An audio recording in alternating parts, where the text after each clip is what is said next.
माने सुनवाई है उनकी, तो मैं कहता हूं कि कमीशन की भी जिम्मेदारी है, तो उनको सेक्शन 19(8)(a)(6) का हियरिंग में जिक्र करे, क्योंकि उसमें बताया गया है कि सेक्शन 19(8)(a)(6) में by providing it with annual report in compliance with clause B of subsection 1 of section 4।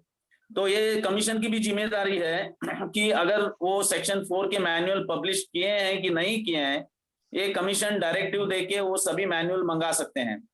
हम तो अभी यहाँ महाराष्ट्र में मैंने शुरुआत की है एक बेंच के पास ऐसे पूछ के कि कितने पब्लिक अथॉरिटी से उन्होंने सेक्शन 4(1)(b) के मैनुअल्स मंगा के लिए हैं मॉनिटरिंग के लिए।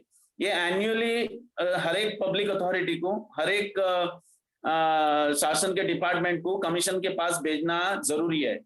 अगर ये सही ढंग से नहीं बनाया है तो मैं कहता हूं कि कमीशन भी डायरेक्टली हेड ऑफ द उस पब्लिक अथॉरिटी को नोटिस भेज के इंफॉर्मेशन मांग सकता है, और ये head of the public authority automatically एक डीम्ड पीआईओ बन सकता है। तो मुझे लगता है कि कमीशन ने इस धारा को यूज करना चाहिए 19(8)(a)(6) का, और ये अभी हम शुरुआत कर रहे हैं। और आश्चर्य की बात है कि कमीशन के पीआईओ को जब हमने आरटीआई एप्लीकेशन बनाई, कितने आपको मैनुअल सेक्शन 4 के भेजे गए या आपने मॉनिटर किया, तो उन्होंने मुझे सेक्शन 25 का जवाब दिया। यानी इस सेक्शन के बारे में किसी को पता ही नहीं है पीआईओ को, तो हमने सभी को जानकारी देनी चाहिए। और जो व्यक्ति जो डीओपीटी में सेक्शन 4 के लिए जो अपील ने उसकी सुनवाई है, उन्होंने इस सेक्शन का यूज करना चाहिए और कमीशन को ही बोलना चाहिए आप डायरेक्टिव देके मंगा के ले लीजिएगा और आपकी जिम्मेदारी है इस चीज को मॉनिटर करना। तो मुझे लगता है कि इस सेक्शन को हर एक एक्टिविस्ट ने इस्तेमाल करना चाहिए, और कमीशन ने इस धारा को यूज करके मैंडेटरी है, ये डायरेक्टिव्स देने के बाद में कमीशन पब्लिक अथॉरिटी ने इसको पालना चाहिए। तो मुझे लगता है कि इस चीज को गौर करें, और सभी एक्टिविस्ट ने इस चीज का एप्लीकेशंस आप कमीशन में डालें कि आप पूछिए उनको सेक्शन 19(8)(a)(6) का इम्प्लीमेंटेशन कंप्लायंस किया कि नहीं।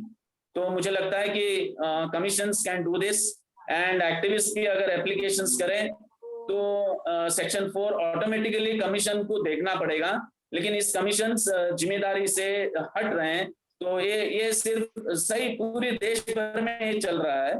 तो मुझे लगता है कि एक शुरुआत करनी चाहिए। धन्यवाद शिवानंद। धन्यवाद सर, बिल्कुल बहुत ही इम्पोर्टेंट पॉइंट आपने रेज किया है। और आपके बात पर मैं माननीय राहुल सिंह सर को ही इनवाइट करूंगा कि सर इस विषय पर अपने भी विचार रखें, क्योंकि अब कमीशन की तरफ से डिफेंड करने के लिए तो राहुल सिंह सर और हमारे आत्मदीप सर हैं, क्योंकि आपने जनरल क्वेश्चन रेज किया है।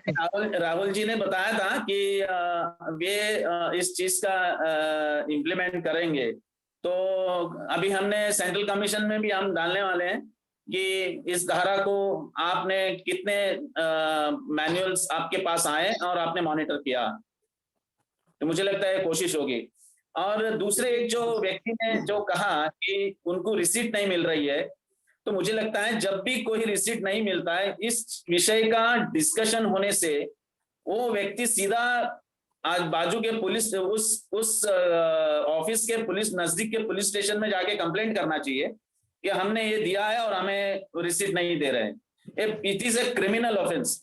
सो ये सब बेसिक चीजें जो है एज एन एक्टिविस्ट ये सब फॉलो ऑटोमेटिकली होना चाहिए, ना कि मुझे रिसीट नहीं दिया, मुझे वो नहीं किया, रोते नहीं आना चाहिए। मुझे लगता है कि सीधा पुलिस स्टेशन में जाके कंप्लेंट करना चाहिए, और कंप्लेंट नहीं लिया तो लिखित भेजना चाहिए। तो मुझे लगता है ये सब चीजें एक एक्टिविस्ट ने ऑटोमेटिकली करना चाहिए, ऐसा मुझे लगता है। और इतना ही मुझे कहना था। तो शिवानंद जी धन्यवाद, मैं एक 5 मिनट के लिए आ सका और चांस लिया कि मीटिंग चल रही है कि नहीं चल रही है, तो मैंने बात कही, अभी मुझे निकलना है। धन्यवाद शिवानंद जी। सर अभी आप निकलिए नहीं, आपने क्वेश्चन रेज किया है, तो थोड़ा सा इसमें राहुल सिंह सर और आत्मदीप सर हैं, तो इस बात पे थोड़ा सुन लें, वो भी क्या 2 मिनट में सर यदि बोलना चाहें तो। 19(8) 198A6 पर क्या कहना चाह रहे हैं?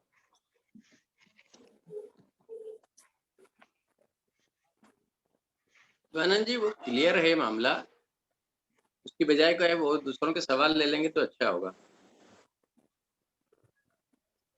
जी, ठीक है, बिल्कुल। तो ठीक है भास्कर बहुत प्रभु जी, क्लियर सर है। नेक्स्ट संडे को मिलते हैं। आप हाँ जी, हाँ जी, आप हाँ जी। बहुत ही अच्छा सजेशंस रहा। जी, जी। ओके, धन्यवाद। ओके सर, धन्यवाद। हाँ, अगला कोई प्रश्न आप लोगों का यदि है तो अंतिम प्रश्न ले लें शायद। सर मुझे अनुमति दें, अमित तिवारी बोल रहा हूँ। हाँ, हाँ, बिल्कुल स्वागत है। सर मेरा एक प्रश्न है कि यूको बैंक में एक अर्धशासकीय संस्था का अकाउंट है और उस अकाउंट से एक भारी धनराशि संस्था प्रमुख ने अपने व्यक्तिगत खाते में ट्रांसफर की है, जिसकी जानकारी लेने के लिए हम बैंक में गए थे आरटीआई लगाने के लिए कि ट्रांजैक्शन की जानकारी दें। तो बैंक का ये कहना था कि आरटीआई के दायरे में नहीं आएगा और किसी अकाउंट की जानकारी के लिए उनका कुछ रहता है कि पर पेज का 125 रुपए समथिंग वो चार्ज का उन्होंने बताया लेने का। हमने बताया कि आरटीआई की जानकारी किसी व्यक्तिगत अकाउंट की नहीं, संस्था की है, वो लेना चाहते हैं। तो आरटीआई के अंतर्गत क्या यूको बैंक आएगा? क्योंकि एक राष्ट्रीयकृत बैंक है ये। जी, बस यही क्वेश्चन है सर। देखिए इसमें अमित तिवारी जी, इसमें जो नेशनलाइज्ड बैंक है ऑलरेडी उसमें आरटीआई की व्यवस्था है। उनकी और वेबसाइट पे भी कुछ मेंशन नहीं है।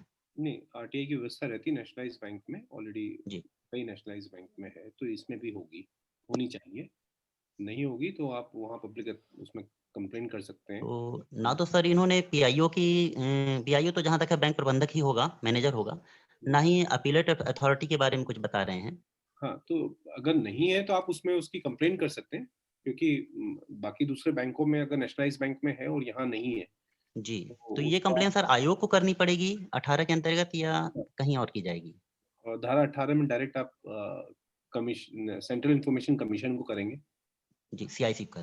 Thank you sir. रिसीव करेंगे। और दूसरा एक और चीज, इसमें एक कानून को भी थोड़ा सा आपको देखना होगा। जी। तमिलनाडु हाई कोर्ट का फैसला था और कई इसमें कोर्ट के भी फैसले इसमें आ चुके हैं। हाई कोर्ट से अहमदाबाद हाई कोर्ट और सुप्रीम कोर्ट का भी इसमें एक फैसला है। उसमें ये साफ किया गया है कि जो आपकी आरटीआई एक्ट है उसमें तो हालांकि धारा 22 का प्रावधान है कि सब पर ये सुपरसीड करेगा, लेकिन दिक्कत क्या होती है कि ये जो हाई कोर्ट के कुछ फैसले जिनका जिक्र मैं कर रहा हूँ उसमें ये स्पष्ट किया गया है कि अगर कोई ऑलरेडी मैकेनिज्म उपलब्ध है जानकारी देने का, जैसे कॉपिंग रूल्स के तहत, ये हाई कोर्ट का एक विषय आया था, आपको याद होगा, अभी अहमदाबाद का रिसेंटली एक केस भी था। तो फिर उसमें भी कोर्ट ने, सुप्रीम कोर्ट ने भी रूल किया कि अगर कॉपिंग के रूल्स हैं और उसमें व्यवस्था दी हुई है तो पहले आप उस ऑप्शन को एग्जॉस्ट करेंगे। तो आरटीआई एक्ट का ये मतलब नहीं हो गया कि सारी व्यवस्थाएं बाईपास होकर के और आरटीआई के थ्रू चलेंगी। अगर कॉपिंग के रूल्स हैं तो आप पहले उस सिस्टम को एग्जॉस्ट करेंगे, और नहीं हो पा रहा है फिर आप इसको इस पर आएंगे अगर उसके तहत नहीं मिल पा रहा है।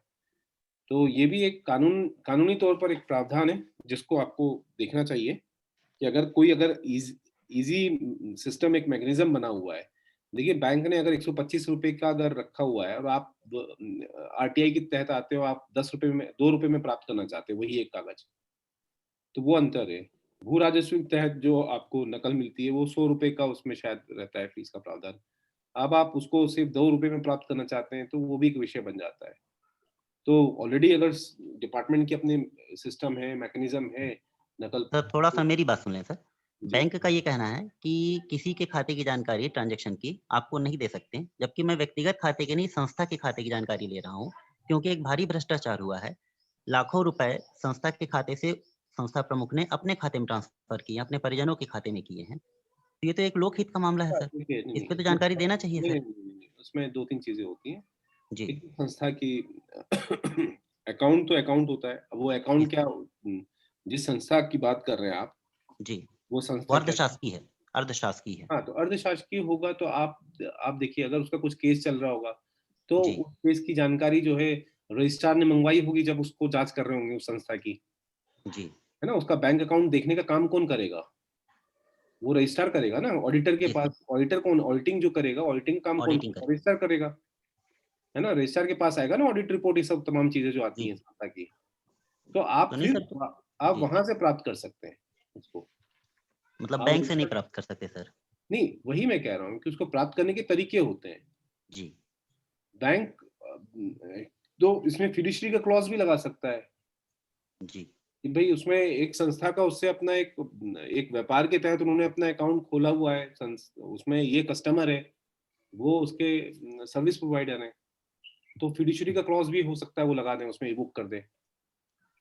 में भी ये हो सब सकता है। चीजें होती है ना, लेकिन अल्टीमेटली देखिए रजिस्ट्रार की भूमिका अलग हो जाती है। रजिस्ट्रार जो है वो कानून के तहत, कानून के प्रावधानों के तहत कोई भ्रष्टाचार हुआ है तो उसकी जांच कर रहा है, वो रिपोर्ट ऑडिट करने का काम कर रहा है, वो उस पर निगरानी रखा हुआ है उस संस्था के ऊपर। नहीं, ऐसा फिलहाल कोई केस नहीं हुआ अभी तक सर, इसलिए कह रहा हूँ। हाँ तो ये हाँ तो फिर आप जब बोल रहे जानकारी मिलेगी तो मैं शिकायत करके केस कराऊंगा ना सर। नहीं नहीं, लेकिन फिर ये आप ये कान को उल्टा पकड़ने वाली बात कह रहे हैं अमित तिवारी जी, ऐसा नहीं होता है ना। जी जी आपके पास थैंक यू सर। शिकायत है और शिकायत अगर भ्रष्टाचार की है, आप जी ये कहना गलत होता है, मैं इससे बिल्कुल एग्री नहीं करता हूँ जब लोग बोल देते हैं कि भ्रष्टाचार हो गया। भ्रष्टाचार हो गया तो दिखाइए ना, पेपर पर होना चाहिए ना। बोलना बहुत इजी होता है भ्रष्टाचार हो गया, कहना वो रहता है। आप ऐसे मैं उसको नहीं मानता भ्रष्टाचार। जी आप ऑन पेपर आप लाइए, और ऑन पेपर है आपके पास तो रजिस्ट्रार खुद ही उसकी जांच करेंगे। आप रजिस्ट्रार में शिकायत करिए ना, उसका स्टेप करिए, आपके पास कोई प्रूफ है तो आप करिए। है सर, एफडी वगैरह तो तोड़ने बस के हैं तो प्रूफ बस अपने पास। ठीक है, तो आप उसका ठीक प्रूफ है उसके साथ उसकी शिकायत करिए रजिस्ट्रार से कि इसकी जी पूरी बैंक खातों की जांच की जाए। रजिस्ट्रार जी जांच सर। बैठा देगा, बैंक खाते बुलवा लेगा, फिर आप दूसरी एक आरटीआई लगाइए कि जो आपने जांच की उसके प्रतिवेदन दी उसकी जाए, तो प्रति अपने आप आपके पास सही जानकारी आ जाएगी, है ना। Thank you so much sir, thank you so much. Sir एक प्रश्न सामान्य सा है, जैसे जो प्राइवेट टाइप के बैंक हैं उनमें सर्विस को लेकर के क्या किया जा सकता है यदि वो कोई सर्विस उपलब्ध नहीं करवाते हैं? उदाहरण के लिए एक मामला भी कोटक महिंद्रा का आपका ही आया है, तो इस विषय पे थोड़ा-सा क्या यहाँ पे उचित रहेगा प्रकाश डालना? देखिए जो प्राइवेट बैंक होते हैं वो भी उसमें भी बैंकिंग अम्बड्समैन जो है वो आरबीआई होती है, तो आप आरबीआई को कंप्लेंट कर सकते हैं और वहां से सर्विस रिलेटेड इश्यूज जो हैं वो रिजॉल्व हो सकते हैं। ये इस तरह की व्यवस्था जो है वो वही एकमात्र व्यवस्था है जिसके तहत आप प्राइवेट बैंक के अगेंस्ट जो है कोई कार्रवाई आप सुनिश्चित कर सकते हैं। उसके अलावा तो कोई वो नहीं है, बाकी तो दूसरा तरीका ये है कि प्राइवेट में उस बैंक अकाउंट को बंद करके दूसरे अकाउंट में अपना अकाउंट खोलिए, जो सर्विसेज ज़्यादा बेटर हो रहे हैं। और कॉर्पोरेट वर्ल्ड में यही है कि आप इसीलिए तो कंपटीशन है कि जहाँ जो सर्विस मिलती है वहाँ पर आप उसके पास जाते हैं और उसको आप अपना बिजनेस देते हो। हाँ, लेकिन एक बार जैसे कोई विश्वास हासिल कर लिया कोई बैंक और आदमी उससे जुड़ा हुआ है और ठीक है, इतना आसान भी नहीं होता कि अचानक उस खाते को बंद करना, क्योंकि वो नहीं नहीं, खाता वो ठीक आपने है, वो हर आप जगह सही कह रहे हो। डिस्ट्रीब्यूट तो भी मैंने किया हुआ है। जी आप सही कह रहे हैं, तो इसीलिए तो आरबीआई का मैंने कहा कि वो फिर आरबीआई एक बैंकिंग अम्बड्समैन के रूप में आरबीआई काम करता है, तो आप वहाँ उसकी शिकायत कर सकते हैं आरबीआई के पास। और आरबीआई में पूरी उसकी व्यवस्था होती है उस अपील प्रकरण को निराकरण करने की, उसकी शिकायत को, और वो लोग ऑन रिकॉर्ड लेते हैं, बैंक को नोटिस भी भेजते हैं, जवाब मंगवाते हैं। जी, धन्यवाद सर। और आप लोगों का जो कोई प्रश्न ना हो तो अपन, हमें लगता है कि ये बहुत लंबा खिंच गया है, इसको बंद भी करना सर चाहिए। एक छोटा सा ज्यादा मैं टाइम नहीं लूंगा ना। कौन? महेंद्र कुमार जी बोल रहा हूँ सर। जी पूछिए। सर ये बिजली विभाग से संबंधित बिहार का केस है सर। ऑलरेडी 2015 से इसमें शिकायत पर शिकायत करते गए सर और डीजीएम तक गए हैं सर। वो बोल रहे हैं कि पेमेंट जबरदस्ती करना पड़ेगा। वो लोग ऐसे अनुमान के आधार पे बिजली बिल फिक्स किए हैं सर। वृत्ति के रूप से मतलब रेगुलर बेसिस पे शिकायत करते गए हैं सर, लेकिन सुनवाई कुछ नहीं कर रहे। बोले आपको पेमेंट करना पड़ेगा, जब उसमें प्रावधान है सर 15 दिन के जो है कनेक्शन को डिस्कनेक्ट करना है सर यदि बिल हमने पे नहीं किया तो। लेकिन 5 साल से वो कंटिन्यू कनेक्शन भी दिए हुए हैं और बिल भी थोपे जा रहे हैं सर। तो आप इसको आरटीआई से कैसे जोड़ते हैं? आपने आरटीआई लगाया था क्या? एक्चुअली सर आरटीआई लगाया था, लेकिन उसका भी कोई जवाब दिया नहीं सर। ना ही जवाब दिया और ना ही उसका कोई अपडेट बताया सर। हम लोग फिजिकली भी जाके मिले तो वो अटेंड भी नहीं करते हैं सर। नहीं, तो इसके लिए तो एक ही तरीका है कि आप आरटीआई यदि लगाए हैं तो उसकी आप प्रथम अपील करिए। प्रथम अपील का समय व्यतीत हो जाए तो फिर आप द्वितीय अपील करिए 30 दिन के बाद, ठीक है। तो इस तरह से आप जा सकते हैं आरटीआई के माध्यम से। और यदि ये बिजली विभाग का कोई इशू है तो इसके विषय में आप वहाँ के जो एमडी वगैरह हैं, एमडी होते हैं बिजली विभाग के, या आपका संभागीय एसी एई वगैरह, उनको आप शिकायत करिए इसकी और उनसे कार्यवाही करवाइए। इसका यही तरीका है। सर जिला विधिक और आरटीआई से जुड़ा हुआ मामला है तो जिला विधिक प्राधिकार में भी शिकायत किया तो वहाँ पे बिजली विभाग के एसडीओ मतलब आते ही नहीं है सर। हाँ, तो ये तो देखिए वहाँ की लोकल व्यवस्थाएं हैं। इसके लिए आप लिख सकते हैं, उनको शिकायतें कर सकते हैं आप। अब क्या किया जाए, जब यही स्थिति है तो फिर जब न्याय व्यवस्था ही सही तरीके से काम नहीं कर रही है, विधिक सेवा आपको नहीं मिल पा रही है, तो इसमें अभी क्या आगे किया जा सकता है, इसलिए सर मैं सोचा आप समझ सकते हैं इसमें।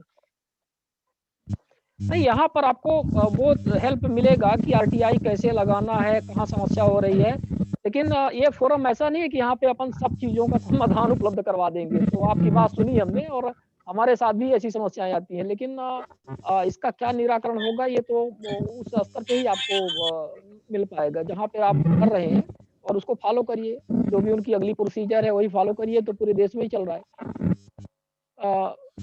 ठीक है, फिर ये कार्यक्रम हमें लगता है कि अब इसको शिवानंद जी करना चाहिए। और चलिए, हाँ, बहुत ही शॉर्ट में आप बोलिएगा राहुल सिंह सर सर भी। नमस्कार जी। एक मिनट, ये जो बता रहे हैं ना भाई साहब, जो हरियाणा से कह रहे हैं कि हमें रिसिप्ट नहीं मिल पा रही है। सर जो भी जमाबंदी ऑनलाइन निकलती है ना, उसपे प्रिंट आता है 25 रुपए पेज के हिसाब से, उसमें बकायदा लिखा हुआ आता है। सर जमाबंदी पे आता है, लेकिन जो गिरदावरी वगैरह की नकल देते हैं वो तो पटवारी बनाता है ना हाथ से। उसका वहां पे जो चार्ट, सर सिटीजन चार्ट लगा हुआ होगा हर हाल में। सिटीजन चार्ट नहीं है सर, इसी के लिए भी आरटीआई लगाई है मैंने। तो एक काम करो, आप मुझे ना पर्सनल नंबर पे, मैं अपना नंबर छोड़ देता हूँ, मेरे से बात कर लो, मैं कर लूंगा इसका सोल्यूशन। हाँ सर, प्लीज आप अपना नंबर बताओगे। चलिए ठीक है, आप लोग आप चैट लोग बॉक्स अपना चैट बॉक्स में आप डाल दीजिए, आप एक दूसरे का अपना नंबर शेयर कर लीजिए। बहुत बहुत धन्यवाद सर, आप हमारे बीच में जुड़े। शुक्रिया। राहुल सिंह सर का बहुत बहुत धन्यवाद, आत्मदीप सर का बहुत बहुत धन्यवाद सर, और गांधी सर हमारे बीच में आए, प्रभु सर भी टाइम निकाले, साथ में देवेंद्र अग्रवाल जी, नित्यानंद जी और हमारे सभी साथी जो पूरे देश से विभिन्न राज्यों से आप लोग जुड़े और जुड़ रहे निरंतर, सभी एक्टिविस्ट, सामाजिक कार्यकर्ता, सिविल राइट एक्टिविस्ट, आप सभी का हार्दिक अभिनंदन, स्वागत। और हम इसी तरह से इस कार्यक्रम को आगे बढ़ाते रहेंगे। अगले संडे को हम फिर एक नए टॉपिक के साथ मिलेंगे। तब तक के लिए आप लोगों का बहुत बहुत धन्यवाद, आभार।